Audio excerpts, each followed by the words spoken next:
Grand Bassam, village artisanal. Des œuvres d'art longent la voie express. Des expositions à ciel ouvert qui suscitent la curiosité. Mais paradoxe, un calme plat règne sur ce marché en ce moment.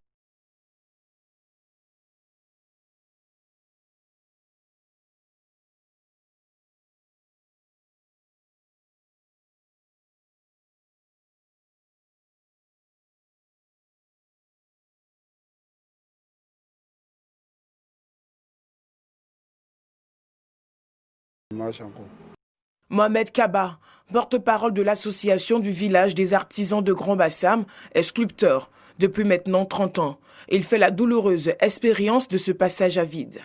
Depuis le Covid, on a des difficultés, pour ne pas dire que nos enfants ne vont plus pratiquement à l'école. On ne voit pas de touristes. Mohamed Kaba et ses compagnons d'infortune appellent à l'aide. Nous demandons au ministre de nous aider. On est fatigués. Les ministres d'abord, il n'a qu'à penser d'avoir un site.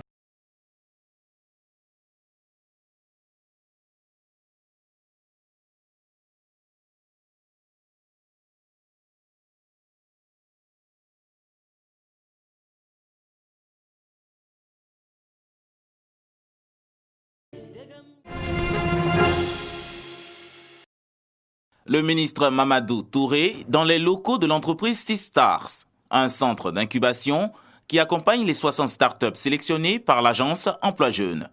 Ici, le ministre s'entretient avec les mentors et les apprenants sur les modules de formation inculqués et s'assure du suivi du programme d'exécution des tâches. C'est l'occasion pour ces jeunes promoteurs de start-up dans les domaines de l'agriculture et des TIC d'exposer leurs projets et leurs préoccupations au ministre de tutelle. Nous avons d'abord eu donc le design thinking qui nous permet d'ores et déjà d'affiner d'abord nos différents produits pour un marché plus compétitif. On ne peut être entrepreneur sans aucune formation. Et ces formations que nous avons aujourd'hui apprises nous permettent aujourd'hui de booster non seulement nos différentes activités, mais d'être compétitifs aussi sur le marché avec des plus grandes multinationales. Le ministre Mamadou Touré a félicité les responsables du centre d'incubation tout en encourageant d'autres entreprises à suivre leur exemple. Nous sommes venus nous imprégner dans des réalités, l'évolution de ces entreprises en devenir au sein de ce projet. Il s'agissait d'un projet pilote. Nous allons évaluer l'impact de ce projet dans sa mise en œuvre pour voir éventuellement à partir de janvier comment est-ce que nous pourrions donc pérenniser ce projet. Au total, 320 millions de francs CFA ont été alloués à ce projet de formation, avec un apport initial de 240 millions de francs CFA de la part de l'État de Côte d'Ivoire. L'accompagnement de 60 startups durera 6 mois. Les participants à la 3e édition du Rallye de l'Espoir au titre de l'année 2020 ont planché sur les voies et moyens pour l'établissement d'une paix durable dans le monde. Cette rencontre a également commémoré le 70e anniversaire de la guerre de Corée, débutée en 1950. La Corée est une nation divisée depuis le début de la guerre de Corée, il y a de nombreuses années. Mon propre pays, le Libéria, et plusieurs autres pays d'Afrique de l'Ouest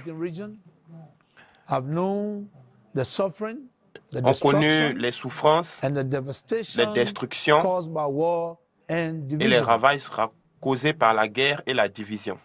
Alors que je servais au Congrès et que je rendais visite aux grands dirigeants de la Corée du Sud, j'ai pu voir que le pays que j'avais quitté, réduit en cendres, en proie au désespoir et à la douleur, a su renaître de ses cendres pour devenir un symbole de démocratie, de liberté et d'expansion économique. Ce rallye, ce rassemblement d'espoir me rappelle qu'il y a 70 ans, la péninsule coréenne, où la guerre terrible a éclaté. Et Dieu a mobilisé des forces du monde entier pour venir et protéger la démocratie et la liberté en Corée. Et ceci est grâce aux efforts de ces vétérans de ces combattants qui ont... Lors du 3e rallye de l'espoir, un hommage a été rendu aux vétérans de guerre et aux nations qui ont envoyé des troupes pour combattre aux côtés de la Corée du Sud. Une cérémonie d'hommage marquée par diverses prestations artistiques.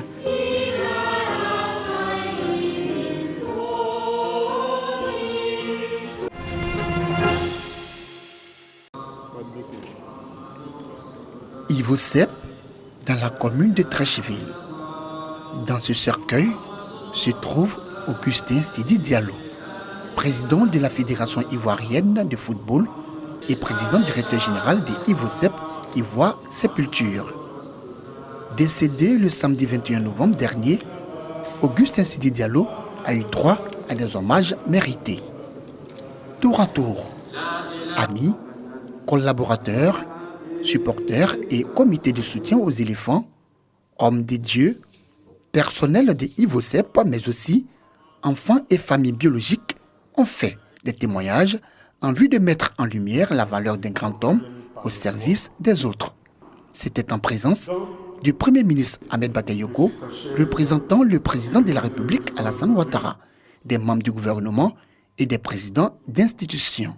Je ne sais pas s'il faut t'appeler président ou petit frère. Tu n'aimes pas que je t'appelle président parce que tu disais que petit frère c'est Dieu que le statut a donné. Mais aujourd'hui, les imams m'ont donné une appellation qui te convient. Élu de Dieu, Sidi. Qu'est-ce qui ouvre les portes du paradis? Dans toutes nos religions révélées, c'est les bonnes œuvres. Les bonnes œuvres de Sidi sont incommensurables.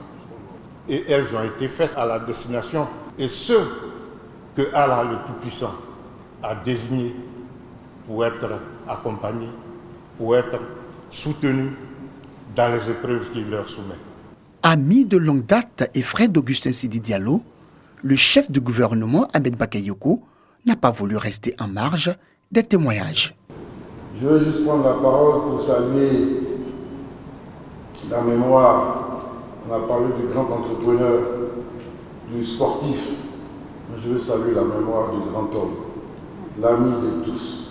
Un homme serviable, un homme qui aimait rendre service, un homme qui aimait accompagner les autres, les aider. Je suis ministre depuis quelque temps et avec le président on en parlait.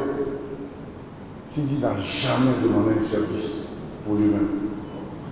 Jamais. Jamais, jamais, jamais. Tata Bi, enfant Diallo, vous êtes fiers de ce monsieur. Après ce témoignage plein d'émotions, un standing ovation à la demande du Premier ministre a été fait en la mémoire du président de la FIF pour lui témoigner la gratitude de toute la nation. Après quoi, son cercueil a été couvert du tricolore ivoirien, symbole de la plus grande reconnaissance de l'État.